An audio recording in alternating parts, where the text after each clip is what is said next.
Hey guys, welcome back to the Watches and Giggles channel. I'm Chris from Chicago. First off, as always, everyone, thank you so much for joining me today. If you're new to the channel, welcome. Thank you for stopping by. And if you're returning, thank you so much for coming back. I do appreciate it. Okay, in today's vid, we finally have a 6-month review of the Rolex Explorer 214270. Really my thoughts and feelings on ownership for the past 6 months, guys. So we're going to get into that finally. But before we do, we'll see what I'm wearing. I have on my newest acquisition, the Tudor Black Bay Navy Blue, the 58, the Baby Smurf. And loving this watch, guys. It is magical on the wrist, and we're going to get into another video very shortly here on how it's wreaking havoc in my collection. So yeah, something to stay tuned for later. But let's get into the star of the show today, the Rolex Explorer 214270. We'll get it off the pillow here. So yeah, guys, owned it, been wearing it, been loving it for a little over 6 months now, and oh boy, it's going to be pretty much a love fest. So if you don't really want to hear that, you can probably just go elsewhere. But let's get into it aesthetically. First off, the case shape of this watch is absolutely beautiful. It's more of a Daytona and Yachtmaster case shape. It is beautiful. It is elegant. It sits beautifully on the wrist. It is very well balanced. The steel bezel on it, I absolutely love. It's polished. It adds a little bit of bling. Does it get scratches? Yes, if you're not careful. I am very careful with this watch, even though it's my daily wear. I take good care of all my watches because, you know, they're prized possessions to me, and I work very hard to own these things. So I take pride in what I own. Let's get into the dial here. It is so beautiful, and I just love it more and more every day.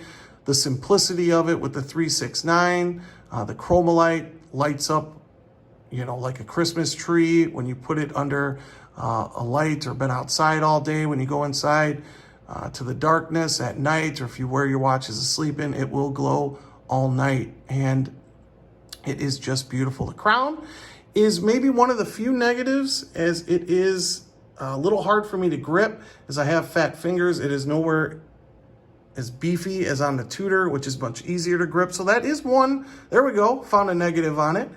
So a little hard to grip if you have bigger fingers.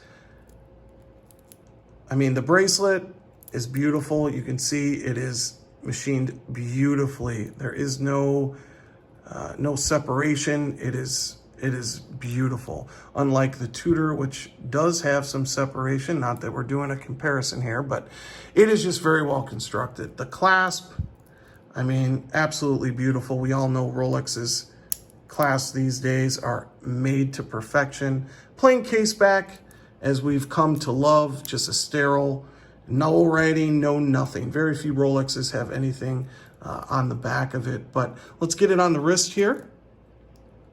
Take off the Tudor, put on the Rolex. So some more negatives about this watch. Well, it's discontinued and you can't really buy it from any authorized dealers. Maybe there's a few scragglers that will get sent to the Rolex ADs, as we know that does happen. It happened with the Rolex GMT Black, and a few of the older Batmans kind of strayed into dealerships, and some lucky super VIPs and very important people that have great relationships with their ADs got one. But negative about this one, guys, is going to be the price, the gray market or aftermarket price. I believe as of today, bad condition, they're going for high 9s, low 10s, and great condition, probably anywhere between 11 and 13 if it's unworn. So would I recommend you paying that type of premium for this watch? Well, it is discontinued. You cannot buy it for the most part from a Rolex authorized dealer. So if you really love it, I say go for it. I don't think you're going to be too disappointed with this watch. You forget you're wearing it. I mean, it is a joy to wear on the wrist. And let me see if I can get further away here. I have a 7.5-inch wrist, and look, I mean, it just sits absolutely beautiful. I have come to appreciate smaller watches now, as I'm about to turn 40, August 18th. So coming up shortly here, but I've kind of really been enjoying the smaller watches recently, something where I forget I'm wearing, just a wind and wear. And I think this watch is absolutely beautiful. Some say the dial too spaced out. I don't think so, but it will depend on your wrist size. If you have a smaller wrist, you may feel like that, but Rolex just corrected that with the new 36 mil Explorer. So if you have a smaller wrist, I would probably say go for that one, a very small wrist, but most wrist sizes are going to be able to pull this one off, guys. And yeah, it is a beautiful watch. I don't know what's going to happen with the market, but this could definitely be your one and done. I mean, that's it. You can wear this for dress. I've worn it with a suit. I've worn it with a t-shirt and jeans. It looks great with everything. I mean, it's just really, I mean, it's close to perfect, right? They call this watch almost a perfect watch. Well, most people do anyway. And I tend to agree after owning it for almost 8 months now. Not going to leave my collection anytime soon because if it does, I'll have to pay a huge premium. And even if this watch was going for less money than I paid for it, I would still love it just as much. I mean, it's that good, guys, at a little over 12 in height. I mean, it's pretty much for everyone. So negatives, you got to be careful with the bezel here because it will scratch up. The crown is a little small.